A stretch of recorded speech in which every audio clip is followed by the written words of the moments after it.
صالح خلفان نجم من نجوم النادي العربي.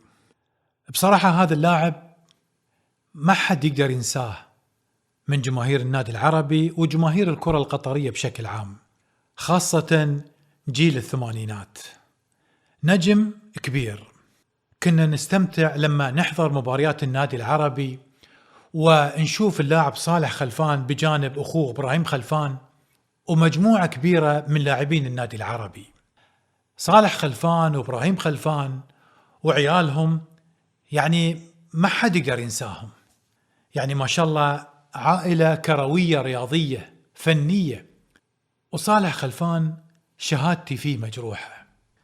هذا اللاعب صاحب أخلاق عالية وعنده روح رياضية. بصراحة أنا عن نفسي كنت أستمتع لما أشوف صالح خلفان ضمن فريق النادي العربي واستمتع في لعبه. كنت أتابع مبارياته أيام استاد الدوحة واستاد خليفة. وصالح خلفان ما حد يقدر ينساه، خاصة جمهور النادي العربي. حياكم الله في مكاننا المتواضع.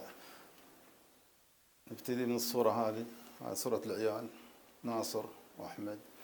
الصورة هذه تبين حرفنة المصور، إن جمع في لقطة واحدة، جمع ما شاء الله اثنين من الإخوان في لقطة واحدة. الصورة هذه أخذناها في البرازيل، كان معسكر مع المنتخب الوطني في أحد المباريات والمشاركات الودية. الصورتين هذولا تقريبا من أوائل الصور مع الفريق اللي نقول فريق الخليفات أو فريق المنطقة اللي كنا فيها. والإخوان طبعا اللي دكتور واللي مهندس واللي الحمد لله على كل حال. صورة جماعية للنادي العربي في أحد الانتصارات في كأس الأمير. وهذه الصورة تمثل اعتزال أخونا والكابتن ماجد الصايغ ومعه الكابتن الكويتي فيصل الدخيل. هذه الصورة لبطولة اللي هي بطولة الخليج أو بطولة مجلس التعاون معنى أصح. كان يفترض أن العربي يأخذ الأول في البطولة هذه، لكن بقدرة قادر صار العربي المركز الثاني، واعتقد الهلال السعودي يمكن خذ المركز الأول. وهذه الصورة جماعية مع الرئيس الفخري للنادي العربي سابقا الشيخ محمد بن حمد. هذه الصورة تمثل اعتزال ماجد الصايغ، كان حاضر معانا في ذيك المباراة اللاعب عدنان الطلياني. وهذه الصورة تمثل عناصر ولعيبة النادي العربي في بداية المشوار بالدرجة الأولى.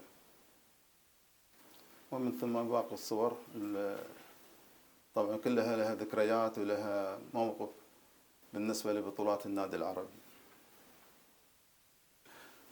الصورة هذه من المنتخب العسكري، طبعا مبارك عنبر، محمد وفاء، محمد هام، خالد سلمان، عنبر بشير، منصور مفتاح الله يشافيه ويعافيه، عيسى أحمد، إبراهيم خلفان، حسن القاضي، سمير أو فرج عباس، ومن ثم أخوكم صالح خلفان.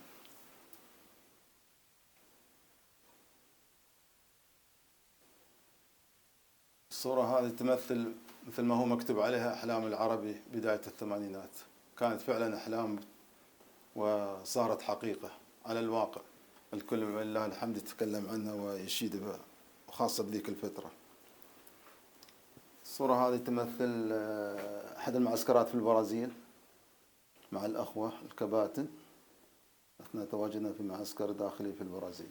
الصورة هذه عبارة عن مجموعة هدايا وميداليات لها تاريخ ولها بطولات، ولله الحمد الواحد قدر يتحصل عليها من خلال إنجازه واهتمامه وتفانيه في مع النادي العربي أو مع المنتخب. اللهم لك الحمد.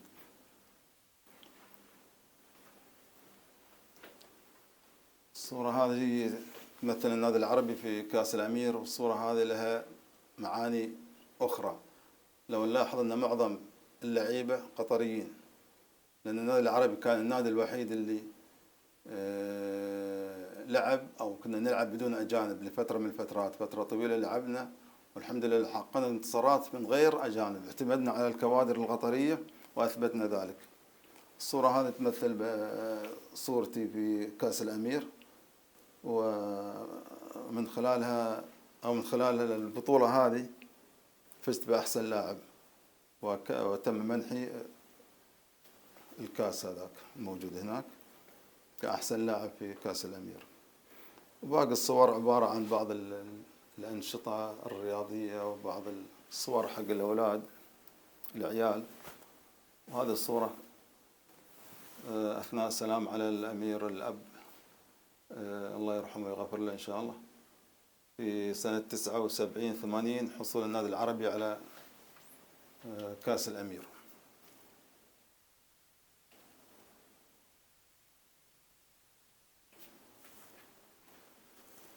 وهذه الصورة تمثل تخرجي من الجامعة، وصورة العيال ماجد وخلفان، صورة خلفان، صورة خلفان وإبراهيم وماجد ومحمد، تقريبا العيال ما شاء الله عليهم الله يحفظهم. هذه مجموعة الصور. وهذا هو المكان المتواضع إذا صح التعبير، قدرت من خلاله أجمع بعض الصور وبعض الميداليات والهدايا التي تم الحصول عليها خلال مسيرتي الرياضية. يعطيكم العافية.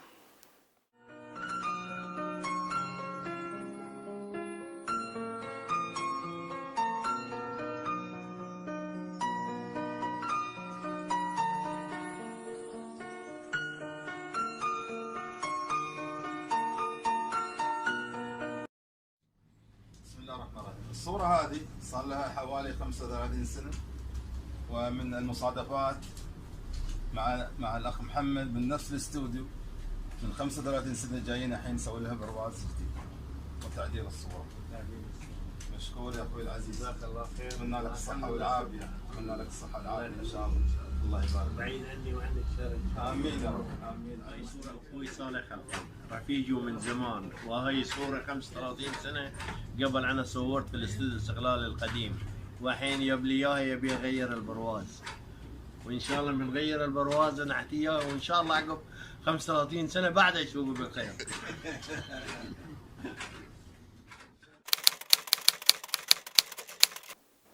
لو جيت حق مباريات النادي العربي تحصل معظم الأهداف اللي سجلت من معظم اللعيبة، سواء إبراهيم أخوي أو علي زيد أو خميس دهام، كانت من خلال رجل صالح خلفان. ولهذا أطلق عليه في ذيك الفترة أن صالح من أسرع اللعيبة اللي يوصلون حق مرمى الخصم. وهذه الشهادة كنت أعتز بها من ناس لهم باع كبير في مجال كرة القدم. ويمكن أغلى الأهداف يمكن ما يكون لي أنا، لكن بالنسبة للنادي العربي في مباراة لا تنسى، مباراة العربي مع الريان. أعتقد كنا في كأس الأمير قبل النهائي، وكنا مغلوبين من نادي الريان إلى الدقائق الأخيرة. عملت ضربة كرة كورنر ورفعها الله يرحمه خميس محبوب، وسجلها إبراهيم خلفان، ومن كذي قدرنا نتعادل مع نادي الريان ولعبنا وقت إضافي وتفوقنا عليهم وفزنا عليهم في ذيك المباراة.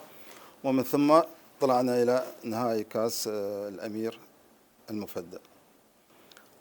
الأصدقاء لله الحمد، الواحد يعني ترك له إرث طيب بالنسبة للأخوة الكباتن اللي كانوا معانا في ذيك الفترة، ومن الصعب أني أسرد أسمائهم حاليا، لكن كلهم ولله الحمد كانت علاقاتي معاهم وعلاقتي معاهم طيبة، سواء في النادي أو في المنتخب، وما زلنا على اتصال وتواصل مستمر في المواجيب أو في أي مناسبة من المناسبات نلتقي وندردش مع بعض ونتذكر الأيام الخوالي مع بعض وما إلى ذلك. في السابق كنت أشجع ليفربول بحكم الأحمر والأبيض، كان عندهم إذا ما خانني التعبير اللاعب كيغن رقم 7، لأن أنا كنت رقم 7، فكان توجهي وحبي للاعب هذا كيغن رقم 7 في المنتخب الإنجليزي. وحاليا أشجع أو النادي المفضل حاليا عندي هو نادي يسمونه ريال مدريد. الكلام يطول، وخاصة إذا الواحد حب يتكلم عن شيء انتمى له وشيء عشقه وشيء حبه، ألا هو النادي العربي. فالنادي العربي نادي أنا أعتبره ظاهرة غريبة في عالم كرة القدم القطرية. من لا شيء كان شيء، وحقق انتصارات، وكانت له بصمة ليست على المستوى المحلي فقط، ولكن على المستوى الخليجي بشكل عام. والبصمة هذه ما كانت على مستوى كرة القدم، بل بالعكس كانت على مستوى باقي اللعبات الرياضية كلها، إذا ما خانني التعبير. أو معظم اللعبات كان العربي يحقق انتصارات أو متفوق أو ومتصدر لمعظم اللعبات الرياضية الأخرى في دولة قطر. ولهذا أتمنى بأن هذا العشق وهذا الحب للنادي العربي بأن يدوم، بل يكبر في قلب الأجيال القادمة، وأن يتم النادي العربي ككيان رياضي يستمر في عملية الانتصارات والفوز، بصرف النظر عن الفترة الماضية وما حققه من ركود أو تأخر، لكن لكل حصان كبوة، وهذا حال كرة القدم. ومع هذا نجد اليوم بأن الجمهور ما زال متمسك بهذا النادي، وما زال يشجع، وما زال